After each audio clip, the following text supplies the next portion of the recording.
Hello everyone, match ഫ്ലേവേഴ്സിൻ്റെ പുതിയൊരു വീഡിയോയിലേക്ക് എല്ലാവർക്കും സ്വാഗതം. ഇന്ന് നമ്മളൊരു സ്പെഷ്യൽ പായസത്തിൻ്റെ റെസിപ്പി ആയിട്ടാണ് വന്നിട്ടുള്ളത്. മുരിങ്ങയില പായസം. മുരിങ്ങയിലൊക്കെ കഴിക്കാൻ ചിലർക്ക് ഭയങ്കര മടിയാണ്. അപ്പോൾ പായസമായിട്ട് വെച്ചെടുത്തിട്ടുണ്ടെങ്കിൽ എല്ലാവരും കഴിച്ചോളും. അപ്പോൾ വളരെ ഈസി ആയിട്ട് ഉണ്ടാക്കാവുന്ന എന്നാൽ ഹെൽത്തി ആയിട്ടുള്ള ഒരു പായസത്തിൻ്റെ റെസിപ്പിയാണ്. പിന്നെ എൻ്റെ ചാനൽ ആരെങ്കിലും സബ്സ്ക്രൈബ് ചെയ്യാതെ കാണുന്നുണ്ടെങ്കിൽ ഒന്ന് സബ്സ്ക്രൈബ് ചെയ്തേക്കണേ, കൂടെ ബെല്ലൈക്കണും കൂടി ഒന്ന് ക്ലിക്ക് ചെയ്തേക്കാം കേട്ടോ. എന്നാൽ നമുക്ക് വേഗം റെസിപ്പിയിലേക്ക് പോവാം. അതിനായിട്ട് ഞാൻ കുറച്ച് മുരിങ്ങയില എടുത്തിട്ടുണ്ട്. അതിൻ്റെ നാരൊക്കെ കളഞ്ഞ് കഴുകി വൃത്തിയാക്കി വെച്ചിരിക്കുകയാണ്. ഒരു ഇച്ചിരി പയർ എടുത്തിട്ടുണ്ട്. അത് വെള്ളത്തിലിട്ട് കുതിർത്ത ശേഷം വേവിക്കാൻ വെച്ച് അതിനാവശ്യമായിട്ടുള്ള ശർക്കര എടുത്തിട്ടുണ്ട്. അത് ശർക്കര പാനി ഉണ്ടാക്കുകയാണ്. നമ്മൾ അരിച്ചാണല്ലോ ഒഴിക്കാറ്. അപ്പോൾ നമുക്ക് വേണ്ട ഇൻഗ്രീഡിയൻസ് എന്ന് പറയുന്നത് ശർക്കര പാനി എടുത്തിട്ടുണ്ട്, പിന്നെ നമ്മളുടെ കിസ്മിസ്, പിന്നെ കുറച്ച് നെയ്യ്, പിന്നെ പയർ ഇപ്പം ഞാൻ വേവിച്ചെടുത്തതാണ്, പിന്നെ കുറച്ച് ഏലക്ക പൊടിച്ചതാണ് കേട്ടോ. പിന്നെ വേണ്ടത് നമ്മളുടെ തേങ്ങാപ്പാലാണ്. അപ്പോൾ 2-3 തേങ്ങാപ്പാൽ ഞാൻ ഒരുമിച്ചെടുത്തിട്ടുള്ളത്. ഒന്നാം പാല് വേറെ ഒരു പാത്രത്തിലേക്ക് മാറ്റി വെച്ചിട്ടുണ്ട്. ഇത്രയാണ് നമുക്ക് ഇൻഗ്രീഡിയൻസ് ആവശ്യമുള്ളൂ.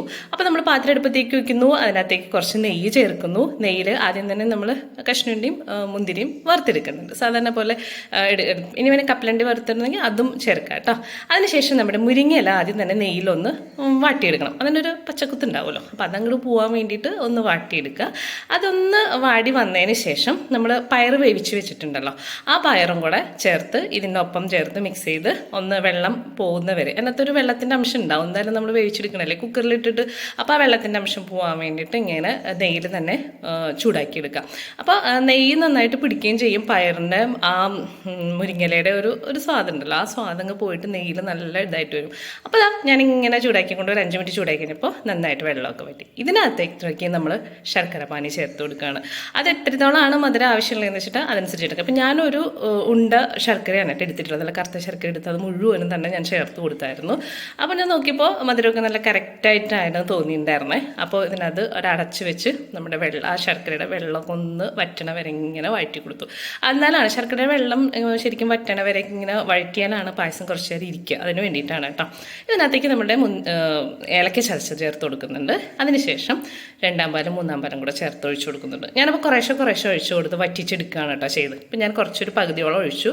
അത് നന്നായിട്ട് വറ്റി വന്നതിന് ശേഷം ബാക്കിയുള്ളതും കൂടെ ഒഴിച്ച് അങ്ങനെ കുറുതാക്കിയെടുത്തു. ഇത് നമ്മുടെ പരിപ്പ് പായസമൊക്കെ വെക്കണ പോലെ അങ്ങനെ കട്ടിക്ക് ഇങ്ങനെ വരില്ല. അപ്പോൾ അതുകൊണ്ട് നമ്മുടെ ആവശ്യത്തിനുള്ള കട്ടിക്ക് അനുസരിച്ചിട്ട് വേണം തീ ഓഫ് ചെയ്യാനായിട്ട്.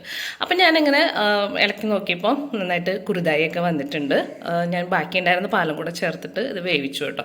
അതിനുശേഷമാണ് ഇങ്ങനെ വന്നത്. നമ്മൾ കഴിക്കാൻ വളരെ ടേസ്റ്റാണ്, അത് മാത്രമേ ഹെൽത്തിയാണെന്ന് ഞാൻ ഓൾറെഡി പറഞ്ഞിട്ടുണ്ടായിരുന്നു. പിന്നെ മുരിങ്ങയില ആകുമ്പോൾ ഒരു വെറൈറ്റി ടേസ്റ്റ് ഉണ്ട്. പക്ഷെ മുരിങ്ങയിലയുടെ കുത്തൊന്നുമില്ല കേട്ടോ പായസത്തിന്.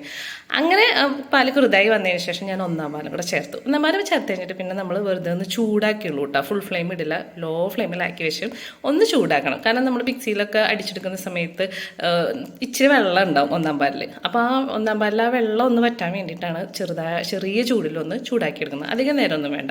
ചെറിയ ചൂടിൽ അങ്ങനെ ചെറുതാക്കി ചൂടായി വന്നതിന് ശേഷം ഞാൻ കുറച്ചും കൂടെ നെയ്യ് ചേർത്ത് കൊടുത്തു. നല്ല ചൂടോട് കൂടി തന്നെ ഇരിക്കണം. അപ്പോൾ അതുകൊണ്ട് വീണ്ടും നെയ്യ് ഉരുക്കേണ്ട ആവശ്യമൊന്നുമില്ല. അതിനകത്തേക്ക് ഒഴിച്ച് കഴിഞ്ഞാൽ അതായിക്കോളും. അതിനുശേഷം നമ്മൾ വറുത്ത് വെച്ചിട്ടുള്ള കഷ്ണണ്ടിയും മുന്തിരിയും ചേർത്ത് കൊടുത്തിട്ടുണ്ട്.